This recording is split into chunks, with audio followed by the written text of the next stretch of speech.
을 보신 분은 알겠지만은 너무나 감동적으로 아버지가 회개하고 돌아오는 아들을 끌어안고 이렇게 울고 있습니다. 그 자세가 어떻게 되냐면은 아들은 무릎을 꿇고 앉아있고 아버지가 이렇게 잡고 있으니까 아들의 등에 아버지 두 손이 이런 식으로 이렇게 놓여 있는 겁니다. 근데 그 그림을 유심히 보면은 그림이 이상한 부분이 있습니다. 아마 아신 분들이 많으실 것 같은데 손이 보면 어떻습니까? 손이 둘이 똑같지가 않습니다. 한 손은 굉장히 부드러운 손으로 되어 있는데 마치 여성의 손처럼 한 손은 너무나 거칠거칠한 아주 힘든 손으로 되어 있습니다. 그림을 좀 보다 보면은 이 럼브란트가 그림을 잘못 그렸나 싶을 정도로 손이 너무나 다릅니다. 근데 가만히 보면 어떻습니까? 그것이 바로 럼브란트가 하고 싶은 메시지입니다. 하나님이 어떠한 분이라는 겁니까? 한 손은 너무나 자비롭고 인자한 분이시며 한 손은 너무나 공의로운 분이시라는 것을 그 손에다가 다 표현하고 있는 것입니다. 그렇습니다. 하나님이 어떠한 분입니까? 죄를 너무나 미워하는 분이지만은 한편으로는 저와 여러분을 너무나 사랑하는 하나님이십니다. 바로 그 이야기가 가장 강렬하게 드러나는 이야기가 우리 탕자의 비유입니다. 우리 오늘 이 탕자의 비유 너무나 잘 알려져 있습니다. 오늘 이 탕자의 비유는 어떻게 시작하고 있습니까? 아버지로부터 재산을 달라고 유산을 달라고 말하면서 시작하고 있습니다. 우리가 살아있는 아버지에게 재산을 달라는 것은 고대 근동에서 일어날 수 없는 일이었다고 합니다. 왜냐하면 당시에는 요즘처럼 재산을 처분하는 것이 쉽지가 않았기 때문입니다. 요즘에야 뭐 주식을 금방 팔고 할 수 있지만은 당시에는 재산을 금방 팔 수가 없습니다. 그리고 살아있는 아버지에게 재산을 달라는 것은 쉽게 말해서 아버지 당신은 죽은 사람이다라고 그렇게 간주하겠다는 겁니다. 그렇게 하고 지금 떠났던 사람이 누구입니까? 이 아들 탕자입니다. 제가 모태신앙인데 어릴 때 주일학교를 다니면서 이 탕자의 비유를 얼마나 많이 연극했는지 모릅니다.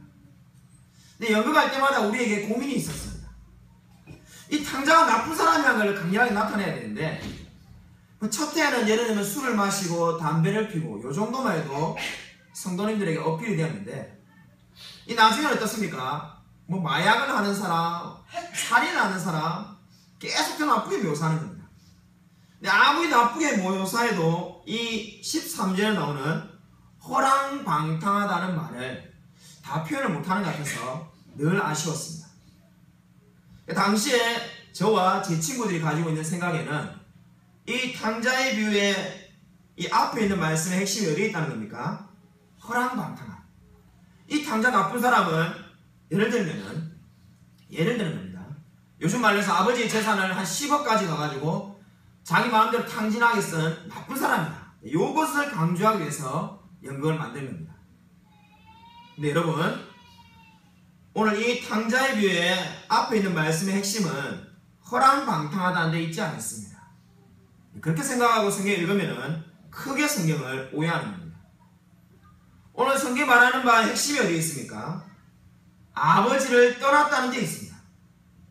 오늘 이 탕자의 죄는 허랑방탕하다는 것도 있지만은 더 근본적인 죄가 어디에 있습니까? 아버지를 떠났다는 데 있습니다. 쉽게 말해서 탕자의 비유를 바꿔가지고 탕자가 아버지 재산 10억을 가지고 재산을 잘 증식해가지고 1000억을 만들어서 떵떵거리며 살고 있어도 탕자는 죄인입니다. 왜 그렇습니까? 아버지를 떠났기 때문입니다.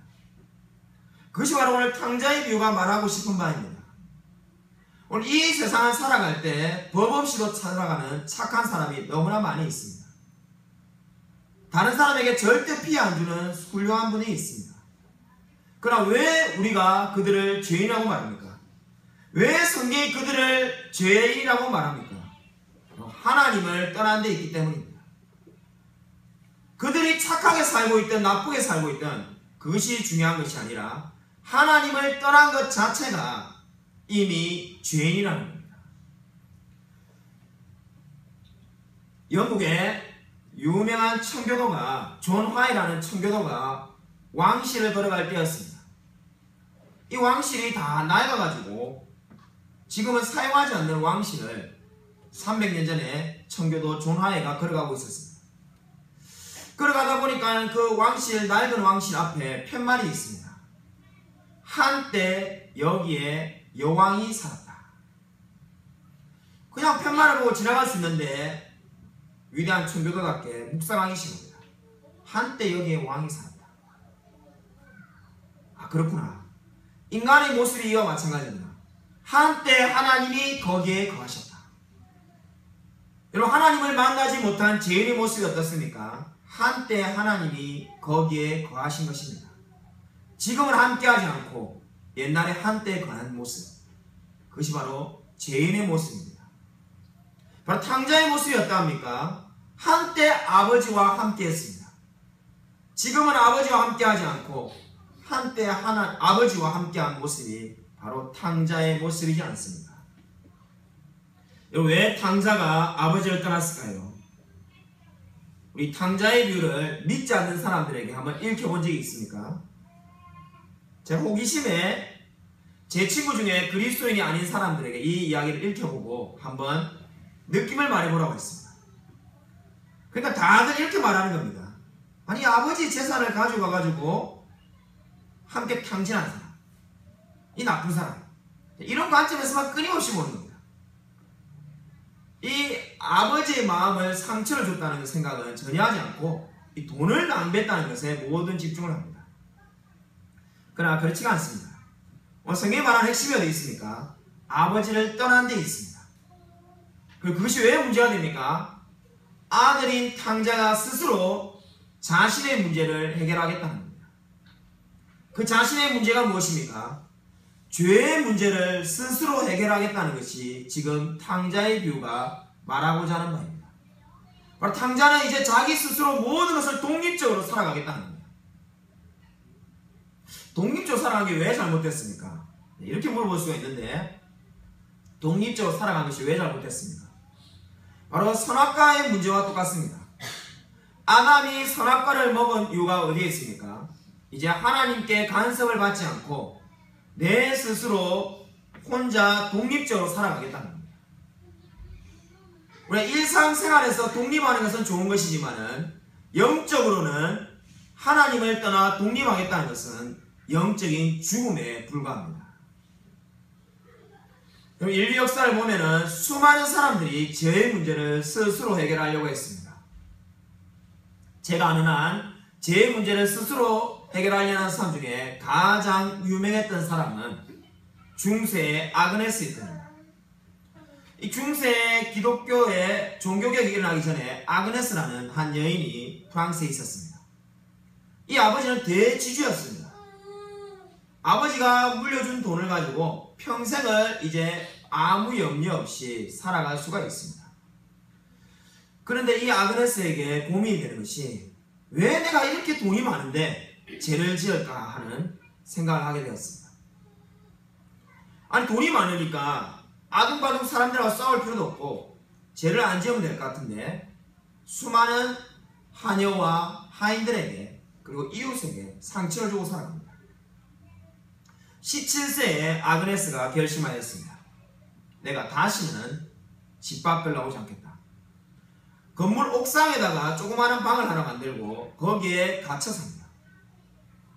마치 현대에 있는 그 올드보이 영화, 15년간 갇혀있는 영화를 연상케 합니다. 근데 올드보이 영화는 우리 일본 만화고 한국의 영화를 만드는 픽션에 불과하지만은 지금 제가 이야기 드리고 있는 아그네스 이야기는 실화입니다. 그래서 이 아그네스가 이제 단독 쪽방에 들어가서 음식만을 거기서 물려받고 그 교회 소식이라든지 성당의 소식은 종이로 받지만은 그 누구와도 대화를 하지 않습니다. 밥을 넣어주는 하인과도 대화를 하지 않기로 했습니다. 그리고 거기서 모든 대소변까지 모든 문제를 해결하며 그 방에 있습니다. 자그마치 죽기 전까지 무려 60년을 거기서 보냈습니다. 60년 동안 단 한 번도 방에서 나오지 않았습니다. 그리고는 뭐라고 말했는지 아십니까? 그래도 죄의 문제를 해결할 수 없었다는 겁니다. 누구와도 이야기하지 않으니까, 상처를 주지 않으니까는 죄를 해결할 수 있을 거라고 생각했지만은 마음속으로부터 끓어오르는 죄는 해결할 수 없다는 겁니다. 여러분, 이 이야기가 무엇을 보여줍니까? 오늘 탕자는 자기의 모든 문제를 스스로 해결하려고 나아갔습니다. 그러나 스스로 해결할 수 없다는 것을 깨닫게 되지 않습니다. 마찬가지로 인간은 하나님을 떠나 스스로 모든 죄의 문제와 삶의 문제를 해결하려고 했습니다. 그러나 결코 그렇게 할 수 없다는 것만 깨달을 뿐입니다. 사랑하는 여러분, 죄를 스스로 해결할 수 있습니까? 그렇다면 우리가 하나님을 찾을 필요가 없겠죠. 그러나 우리는 스스로 모든 문제를 해결할 수가 없습니다. 여러분, 이 탕자가 얼마나 비참해졌는지를 보십시오. 오늘 성경 15절을 보시면은 돼지가 먹는 지연 열매로 배를 채우고자 한답니다. 여러분, 유대인들은 돼지를 혐오스러운 동물로 생각합니다. 근데 그 돼지가 먹는 지연 열매를 먹고자 그것조차도 먹을 수가 없다는 겁니다. 그냥 쉽게 현대적으로 말해서 돼지가 먹는 음식도 먹을 수 없는 상태가 탕자가 되었습니다. 이것이 바로 비참한 하나님을 만나지 못한 죄인의 모습입니다. 우리는 스스로는 굉장히 정결하다고 생각하지만 죄인은 이렇게 정결할 수가 없습니다. 여러분, 그때 지금 탕자가 무엇을 깨달습니까? 17절을 보시면은 이제 반전이 일어납니다. 그 반전이 어디서부터 일어납니까? 스스로 돌이켰다라고 말하지 않습니다. 스스로 어떻게 돌이킬까요? 여기서 스스로 돌이킨다는 것이 탕자가 노력해서 스스로 깨달았다는 것이 아닙니다. 하나님이 먼저 은혜를 베풀어 주었기 때문에 탕자가 이제 영적으로 정상적으로 생각하기 시작하는 것입니다. 그때 탕자가 이제 뭐라고 말을 하는 겁니까? 스스로 돌이켜서 탕자에게 세 가지 변화가 일어났음을 알 수가 있습니다. 그 이전의 모습과 이제 스스로 돌이킨 탕자가 세 가지가 달라졌다는 것을 알 수가 있습니다. 여러분, 이 세 가지를 성경에 표시해 보십시오. 첫 번째 탕자의 변화가 무엇입니까? 첫 번째 탕자가 18절에 보시면은 내가 하늘과 아버지께 죄를 지었다라고 고백하고 있습니다. 탕자에게 일어난 변화 첫 번째는 자신이 죄인이라는 것을 깨달았습니다. 그렇게 자신만만하게 분깃을 달아나며 이야기했던 그 탕자의 모습이 온데간데 없이 사라지며 자신이 이제 뭐라는 겁니까? 죄인이라고 말합니다. 내가 하늘과 아버지께 죄를 지었사오니. 자기가 죄인이라는 것을 이제 깨달았습니다. 이것이 탕자에게 일어난 첫 번째 변화입니다. 두 번째 변화가 무엇입니까? 우리 성경을 유심히 보면은 아버지라는 말이 17절 이후에 얼마나 많이 나오는지 한번 보십시오. 여러분, 스스로 돌이키기 전에 탕자는 아버지라는 말을 딱 한 번만 이야기합니다. 12절에 보면 아버지라는 단어가 두 번 나오는데 그는 앞에 있는 아버지에게 말하자는 설명이고 탕자가 아버지라고 부르는 말 딱 한 번 있습니다. 왜 아버지를 불렀습니까? 쉽게 말해서 그냥 돈 달라고 부르는 겁니다. 돈을 받고 난 다음에 아버지라고 부르지도 않습니다. 근데 17절 이후에 아버지라는 말이 얼마나 많이 등장한지 보십시오. 아버지를 아버지라고 부르지 않던 그 탕자는 이제 아버지와의 관계가 완전히 회복되며 아버지를 끊임없이 찾고 부르고 있습니다. 바로 이것이 탕자에게 일어난 두 번째 변화입니다. 세 번째 탕자에게 일어난 변화가 무엇입니까? 이 변화가 가장 놀라운 변화인데 안타깝게도 우리 개혁 성경에 정확하게 표현되어 있지는 않습니다. 우리 이 세 번째 변화를 주목해 보시면은 12절에 보시면은 이렇게 되어 있습니다. 우리 12절 한번 보십시오. 내게 돌아올 분깃을 내게 주소서. 우리 성경에 주소서라고 되어 있습니다. 예, 이 주소서를 달라라고 이렇게 생각하시면 됩니다. 여러분, 그게 우리가 예전에 있는 성경을 보시면은 달라라고 되어 있는데 그냥 달라라고 쓰시는 게 더 낫습니다. 우리 원어를 직역하고 영어 성경을 보면은 이게 명확하게 되어 있는데 12절을 그냥 4개 주소서를 그 옆에다 한번 써보어 보십시오. 달라. 왜냐하면 이 차의 변화가 더 심하게 달라지기 때문입니다. 그리고 19절에 보시면은 나를 품꾼의 하나로 보소서 되어 있지 않습니까? 그 보소서를 여겨달라고 쓰십시오. 그러니까 12절에는 주소서, 지금 우리 개혁성경에는 19절에 보소서 되어 있는데 이해를 돕기 위해서 12절을 달라, 19절은 여겨달라 이렇게 쓰십시오. 무슨 차이가 있습니까? 달라는 말이 무슨 말입니까? 마치 맡겨놓은 것처럼 내 것이니까 내 것을 당연히 달라고 말하는 겁니다. 여러분, 예를 들면 이 컵이 여러분에게 제 건데 여러분에게 줬다면은 제가 뭐라고 말하겠습니까? 내 거 내놓으세요. 달라 이렇게 말하는 겁니다. 근데 여겨달라는 말은 어떤 차이가 있습니까? 제 것이 아닌데 제발 제 것으로 여겨주십시오 라고 이렇게 말하는 겁니다. 사정을 해야 되는 겁니다. 간청을 해야 되는 겁니다. 지금 탕자가 뭐라는 겁니까? 내게 돌아올 분깃을 달라라고 말하였습니다. 근데 그 고백이 이제 어떻게 바뀌는 겁니까? 나를 품꾼의 하나로 여겨주시옵소서라고 말을 하고 있습니다.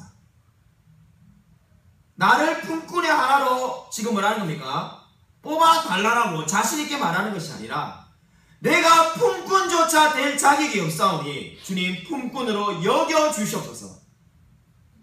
지금 자식으로 여겨달라는 것이 아닙니다. 자식으로 갈 자격도 없다는 걸 알고 심지어 거기에 있는 하인으로 갈 자격도 없다는 걸 알기 때문에 제발 품꾼으로 여겨주시옵소서. 나를 품꾼으로 받아달라고 지금 간청해야 되겠다고 지금 탕자가 말을 하고 있습니다. 이 탕자가 이렇게 말하는 것이 무엇입니까? 자신의 처지가 얼마나 비참한지를 지금 깨달아 알고 있는 것입니다. 우리 성경에는 나와 있지 않지만은 고대 근동의 문화를 다룬 책을 읽어보면은 케자자라는 의식이 있습니다.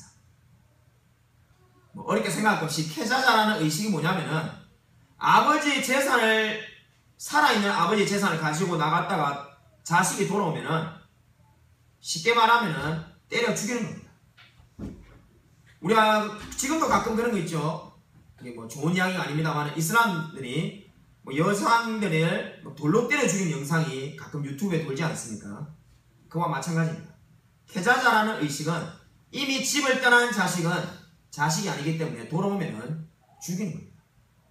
그걸 다 알고 있는 지금 탕자가 뭐라고 말하는 겁니까? 아들로 받아줄 수는 없으니까 제발 품꾼으로 나를 살려달라는 겁니다. 그렇게만 여겨줘도 좋겠다고 지금 탕자가 생각하고 있습니다. 여러분, 지금 17절부터 19절의 말은 아버지에게 직접 말한 것이 아닙니다. 지금 아버지를 만난 것은 20절 이후이고 지금 이 17절부터 19절의 말은 뭡니까? 쉽게 말하면 탕자가 독백으로 연습하고 있습니다. 아버지를 만나면 염치가 없어서 말할 수가 없는데 무슨 말을 할까? 그래, 품꾼으로 여겨주시옵소서라고 말해야 되겠다. 그렇게 말을 하고 있는 겁니다. 저를 불쌍히 여겨주시옵소서 이렇게 말을 하는 겁니다. 이것이 바로 인간의 처지입니다.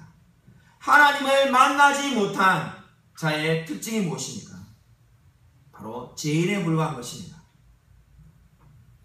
여러분, 우리가 하나님을 만나기 위해서 첫 번째 일어나는 변화가 무엇입니까? 바로 오늘 이 탕자의 변화를 보면 아십니다. 바로 아버지를 찾게 되어지며 자신이 죄인한 것을 알고 자신을 여겨달라고, 불쌍히 여겨달라고 지금 고백하고 있는 것입니다.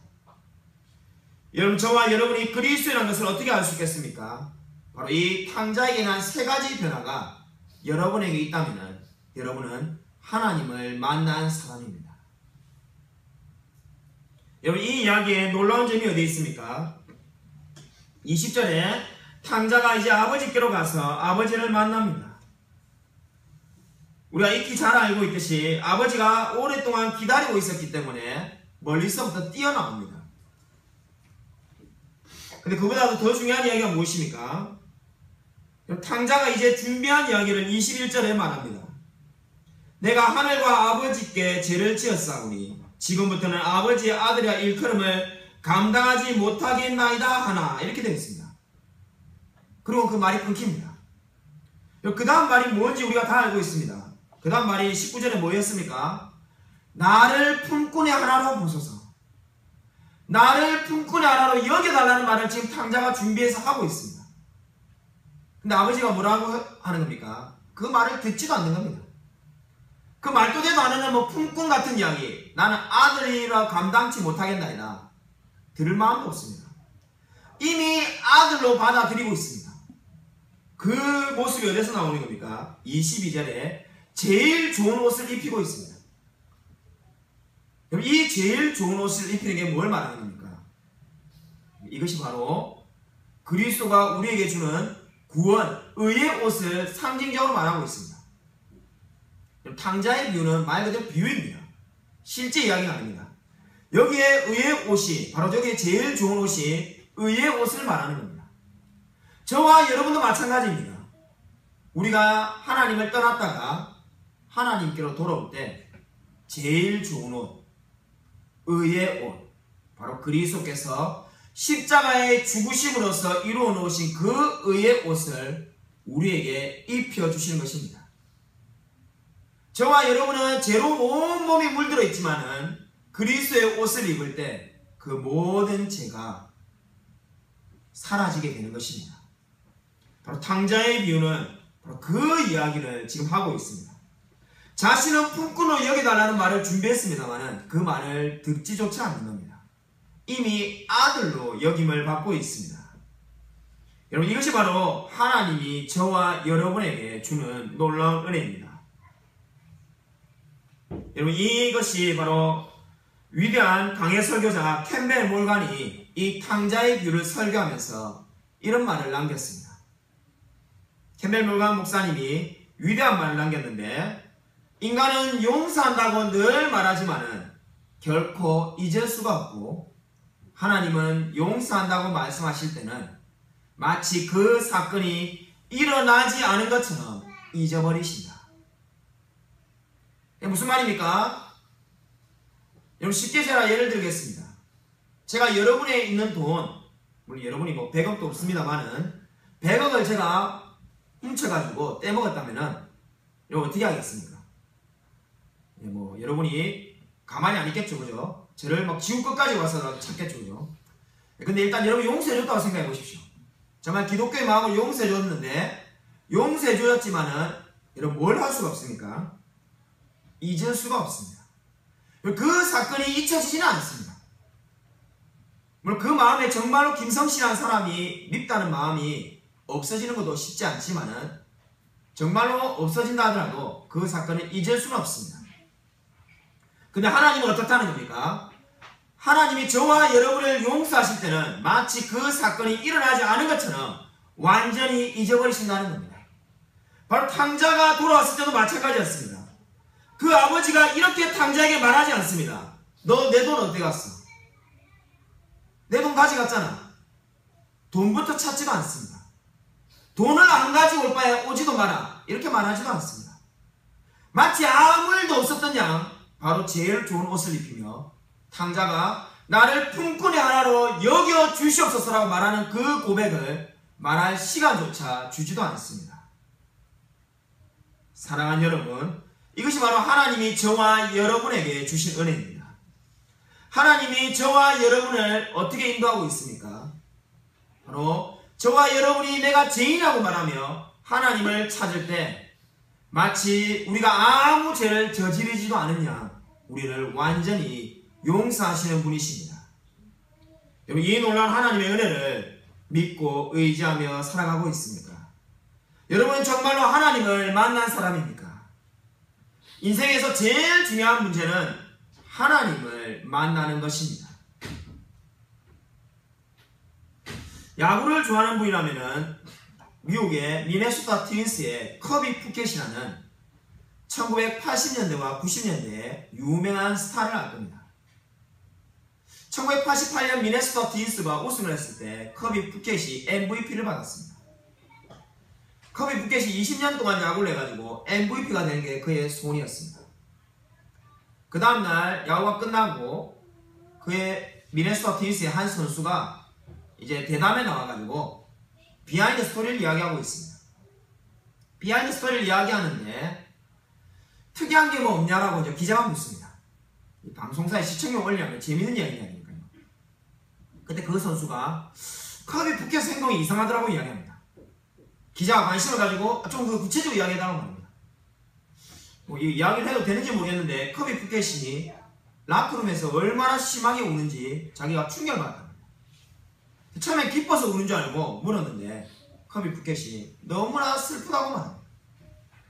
왜 슬프냐? 아니 너가 MVP고 너가 오늘의 주인공이고 내가 이 미국의 제일 뛰어난 야구 선수가 되는 날인데 왜 그렇게 처량하게 울고 있냐고 물었습니다. 그때 커비 푸켓이 이렇게 말했다고 합니다. 내가 20년을 이 날을 위해서 살아왔다.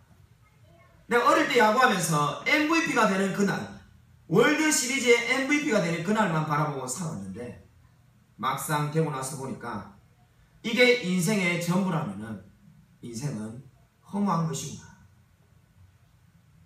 그러니 울 수밖에 없다는 겁니다. 이 말이 미국 전역에 생방송으로 중계되었습니다. 이 이야기가 뭘 보여줍니까? 인생은 어떻다는 겁니까? 야구나 돈이나 명예가 전부가 아니라는 겁니다. 하나님을 만나지 않고서는 인생이 결코 공허하지 않을 수가 없습니다. 여러분 정말로 하나님을 만난 사람입니까? 여러분 복음이 무엇입니까?